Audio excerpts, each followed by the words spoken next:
నమస్కారం. నేను మీ మధురం గంగాధర్. ఎమ్మెల్సీ పట్టభద్రుల ఎన్నికల బరిలో ఉన్నాను. నేను ఒక సంచార కుటుంబంలో పుట్టి సంచార జీవిగా, బాల కార్మికుడిగా, న్యూస్ పేపర్ బాయ్గా, ఎన్సీసీ క్యాడెట్గా, విద్యార్థి నాయకుడిగా, ఉస్మానియా యూనివర్సిటీ విద్యార్థిగా పీజీ పూర్తి చేసి 22 సంవత్సరాల వయసులో ఎస్ఐగా సెలెక్ట్ అయ్యి ఎస్ఐగా, సిఐగా, డిఎస్పీగా 26 సంవత్సరాల పాటు పనిచేసి 200 అవార్డులకు పైగా తీసుకొని సత్కరించబడ్డాను.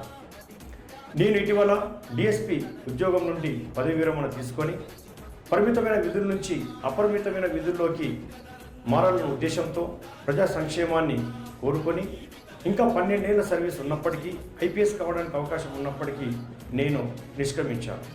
ఈ దిశగా మీరంతా కూడా 4 నెలల నుంచి అనేకమైనటువంటి పట్టభద్రులతో మీరు ఓటర్ నమోదు చేయించి మీరు నన్ను ఆశీర్వదించారు. ఈ క్రమంలో నాకు ఒక నమ్మకాన్ని కలిగించారు. మనమందరం కూడా ఒక ఎమ్మెల్సీగా ఎంపిక కాబోతున్నామని. ఈ యొక్క ఎమ్మెల్సీగా ఎంపిక నేను కాబోతున్నటువంటిది ప్రతి పట్టభద్రునికి అంకితం కాబోతున్నది. అయితే ఈ నెల 7వ తారీఖు రోజున 11 గంటలకి కరీంనగర్ జిల్లా కేంద్రంలో నామినేషన్ వేయాల్సి ఉంది.